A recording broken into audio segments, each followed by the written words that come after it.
Given that poster there, signed by the artist. And we're also going to pick someone from the crowd to get a mutant makeover. We'll take some pictures of you, and artist Max Leon will transfer you into a mutant, and we'll email you the pics. So before we do that, I just introduce the crew. I'm Sean French, the writer of Escape from Jesus Island. Max Leon, he's our art coordinator. He's taking care of getting all of our artists together. Yep. And this is Sue Stevens, our producer. Hi. Who kind of keeps everything moving for us. Or tries to. Tries to. So first let me tell you a bit about the story. I first wrote Escape from Jesus Island about 20 years ago. It was the summer of '93. I saw a news story about some people who claimed to have found the Shroud of Turin. And that was also the same summer the first Jurassic Park movie opened in theaters. So I started thinking, if the Shroud's real, and they have Jesus' DNA, it's just a matter of time, you know, before they try and clone him. And cloning is inexact. I remember Dolly the sheep, the first sheep they cloned, she was attempt number 276 before they got one viable. And that was with a complete DNA strand that was intact, it was fresh, everything was good, still took almost 300. So if they were ever going to clone Jesus off a 2,000-year-old fragmented DNA strand, the only way to do it would be to first make hundreds of Jesus-like mutant freaks, hoping to get one right. That's just how cloning works. And the idea fascinated me and kind of stuck in my head, and I wrote it up as a short horror script and put it away. Fast forward 16 years, I just released my feature film, The Wrong House, which the same crew worked on. And I was trying to figure out what's next, so I'm going through old stories, and what do I find but Escape from Jesus Island? And reread it, loved it, so I started researching and decided we're going to do this. Before I started writing, I researched the Book of Revelation for a full year. I listened to over 500 hours of sermons on the Antichrist and Apocalypse. And my goal was to get everything the Bible says about the Antichrist to be true in our story. So it was a year of research and then another 2 years of writing on top of that to get everything to match up well. Let's see. Sorry, I smoked a lot of pot. Yeah, it was actually during the research that that the story started to come together. And I realized it wasn't just a story about cloning Jesus, it was the story of the end times from the Bible. We have, you know, Christ, Antichrist, Palsy, Goliath. We have a nice crew of freaks. And the realization that that the Antichrist is in fact a clone of Jesus, a fraternal twin of the reborn Christ. And that's where the story really started clicking, when we realized that the Antichrist is in fact a twin of Christ and has all of his powers. And all these powers that seem so innocent in the hands of Jesus get really scary in the hands of a fucking psycho. I mean, the ability to heal, which sounds great, awesome, until the guy's torturing you. Until you have this crazy mutant cannibal freak and his pack of apostles who can eat you forever because they can keep healing you. Even just the basic Jesus stuff becomes really scary in the hands of a psycho like Damien in our story.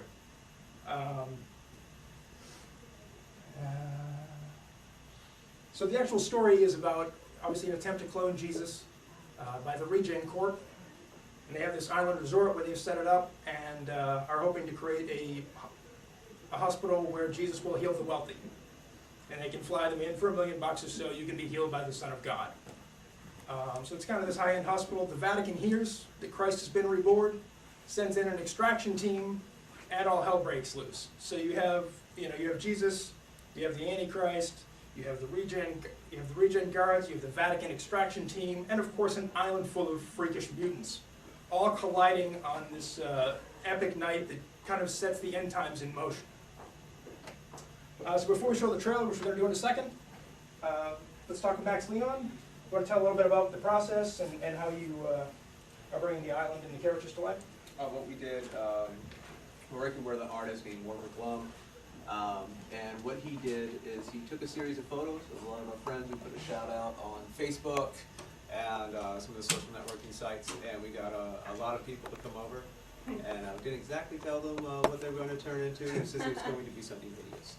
And we got people involved in a sort of street team way so seeing that they can be mutated and be in the comic itself, vaguely resembling them, just enough that they can go, oh god, was a great way to sort of get the word out. And it was also easy to get all the photo references they need, profiles and so forth.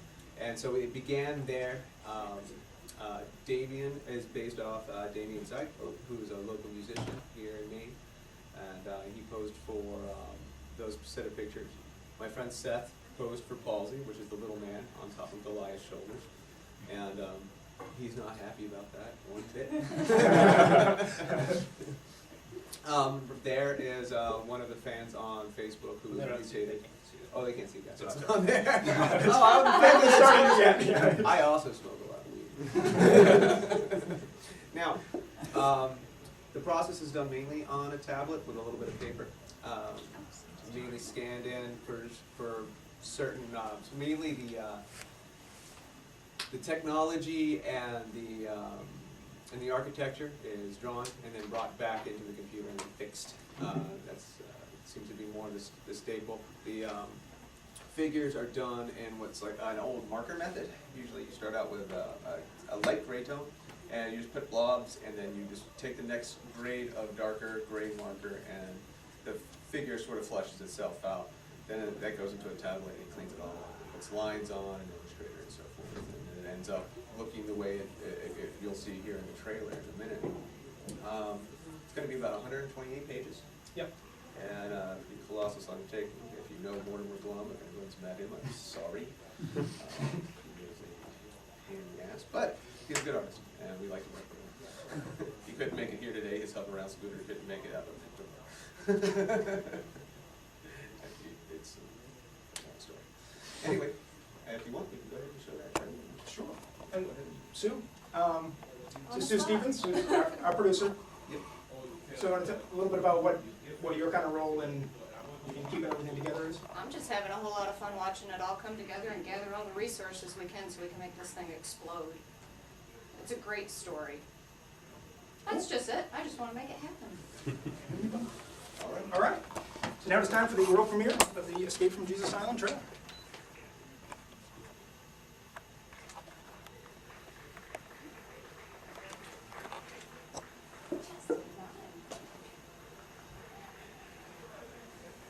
Oh, that's the mall for Goliath.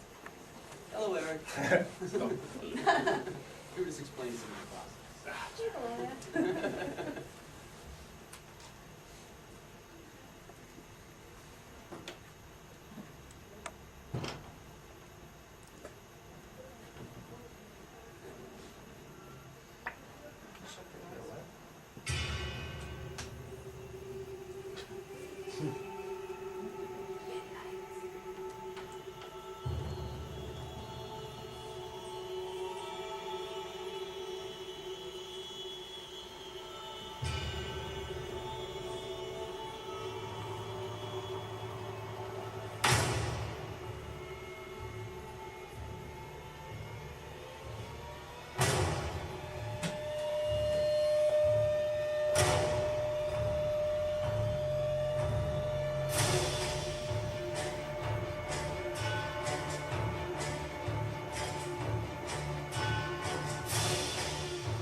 mention too, you saw that some of that was being also redesigned in some 3D software, ZBrush, and some View 6 software for when we're going to also try to turn it into some live action, shoot some commercials, fake regen commercials to promote the Kickstarter site, as well as sort of do the fly-throughs on the island itself, and hopefully you can come up with an app for your iPhone that will mutate yourself with a picture and some of the technology. So there's some interesting platforms that will be taking the graphic novel into a lot of different directions other than just the print. I need to interrupt Max and anybody that wants to be in the drawing for the poster to become a mutant. I have slips of paper to put names on so we can draw them. Anybody? I would like to be a mutant. I figure we'll draw a winner and then, we'll draw a winner. The winner will get their choice of either the poster or being transformed into a mutant, and then we'll draw a second one for the remaining prize. So while we're doing this, we saw a little bit in the trailer of the 3D map you made for the island. Can you talk about that process a little bit and the advantages of actually building in 3D space? Oh, sure. Yeah. When you build anything out of the sort of the 3D sort of software too, it helps create a certain level of consistency. Because this is going to be sort of launching a lot of different, sort of, not just the one novel, but a few characters, side stories. Glum likes to keep things consistent, so we created a whole world and 3D software that he pans around and uses as reference. So this way, if a tree's in a certain place, it's always going to be in that place. If, there's a crack in the wall, it's always going to be there. If there's a scar on someone's head, it's always in the right place and always drawn the same way. He's a stickler for consistency, which makes working with him so much fun. Little thing we can. But that's how the comic so far is shaping up, and we're all pretty excited for how it's turning out. So what is the actual workflow? Where we have a colorist and we have a letterer. We couldn't be here today. Our letterist is Rochelle Leon, and our colorer is Peter Parker. They'll be here next year when we'll be out here with the graphic novel and lots of merchandise, and we'll be hitting full force. So what's the process where you get action figures? Where we have this big group, what's the actual workflow to be? The flow at this point, it's they go from thumbnail sketches. Glum works with Peter, and they go through the thumbnails. How you flesh out your page, design your page. The narrative is the most important thing in a graphic novel. The artwork has to be key, it has to be beautiful, you want to draw people in, the writing of course has to be tight, but if the narrative is off, you can take the best story and ruin it, you can take great artwork and it just gets lost. So that is the most laborious process, is making sure the page arrangement, the panels, how they're set and pacing over the 128 pages is enticing, keeps you going, and at this point, those are all done. Now they're halfway through pencils, and then they're being inked, uploaded, and then refined. The style itself is a break from traditional comics, where it's the typical thick, thin. It's more of a sketchy, looser sort of look that lends well to horror, very dark, a lot of dark shadows, a lot of line work, sort of a la Jack Davis, Bernie Wrightson. More interested in creating sort of an emotional sort of look to the work and less about what's standard right now. And coming out, the colors tend to be paled down, muted, a lot of sepia tones, a lot of browns, and very moody and dirty even. And I think that lends well to the overall sort of appeal, sort of give you that sort of wash your skin afterwards vibe. We're on pace to have a Easter launch. Family enough. And there'll be a lot of lead up beforehand, a lot of... There's Max as a mutant, by the way. Yeah, he was not kind with my chin. Your nose is great. Yeah, that's but there'll be a lot of releases before that. The Kickstarter will be released. We'll have, of course, many tiers to get people interested. And you yourself can appear in the comic book too, which is fun. Get people involved again. But at this point, the letters will be last. Rochelle is using a program where basically you take your own script, you write your own lettering, and then you can scan that in and it creates a font for you now. It's really cool how that works. So, and it even does the keying, so instead of, you see like a lot of computer font, they're writing one line, it's a little sterile, even the ones that are kind of comic book, you can still tell it's not handwritten. So this way, if your natural flow is sort of a flagged sort of shade and more organic, it'll do that. It'll emulate that, which is nice. And so she'll be working with that, and the colors will probably be, actually probably will take the longest, is getting the colors right. And so that's always the biggest pain, especially now that nobody's actually putting marker or pen to paper anymore. It's all done tablet, Adobe. It's just trial and error. You look at it and over a couple of days ruminate and see if it's, anyway, he'll scrap that and bring better colors in. And I don't know, at that point people will start releasing some of the actual pages, little teasers, probably around Christmas. Sweet. All right. Time to pick our first winner. Want to be honest? And I don't know who's gonna, is it gonna be for poster or It's for a choice. I'm not that tall. Joe. This one. And the name, please? Oh, ooh, Vanna. You're both. Sophia. Alpha and Omega. Bingo. We have Sophia. Excellent. So, do you want to be a mutant, or would you like the poster? Oh, I don't know. More decisions. You could be a, Poster's you could be a really mutant. awesome. You could be a mutant bunny. I Could could. be a mutant with buttons. Okay, I'm gonna go with that. Bunny, you're good? Okay, so what we're doing here, we'll grab some photos of you and your email address, and then Mutate you. we'll make you into a horrible monster. I should have been a car salesman. Yes. And now the winner of the giant poster. Still not that tall. Take this one. And the winner is And the winner is, I don't know. Darren? Derek? Starts with a D? Or am I upside down? Well, that's like hieroglyphics. It's this person. He doesn't even recognize it. Wait, there's a Derek that left. Okay, Ah. is that him? No. Okay, we have a, This is David. David? David! We'll go with David. You win anyway. Oh yeah, that's fine. Well, congratulations. David also smokes a lot of weed. That is the theme for today. Wow. Have you signed this form? Yes.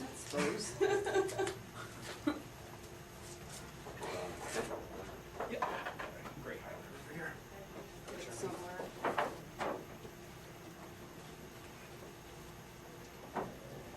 Yeah. Cool, so thank you everybody for coming out. If you have questions, we'll be hanging around for a little while. And we really appreciate it. Like I said, we'll be back in full force next year with the graphic novel, tons of merchandise, hopefully some figurines, and Bobbleheads. all kinds of freakish monstrosities. Who doesn't want an Antichrist bobble? Life-size palsy dolls, that's what I want. Palsy dolls are gonna I be want the a key. palsy doll. As Life-size, dispensers. the doll. So are you guys doing like a certain Kickstarter amount to zombify yourself or to mutant yourself? Because you We should. will, yeah, we're gonna have a couple options there.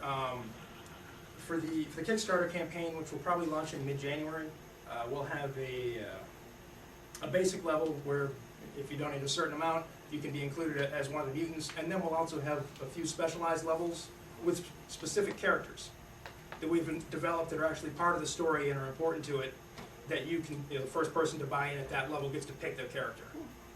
So Also, there'll too, definitely be opportunities. On our, the website redirects to the Facebook, and for what we're also doing, though this week we're taking a week off because Plum's about 6 people back and needs to catch up. I believe if you can share and get 100 likes, basically it's honoring that we trust that you'll be honest with us. But get 100 likes to the page, you get turned into, and then we give it for your Facebook profile. Yeah, we've already done what, 4 people who've, Yeah, I think hit their goal on that so 10 far. days, 600 likes or something, 4 people. Yeah, you know, it's- so.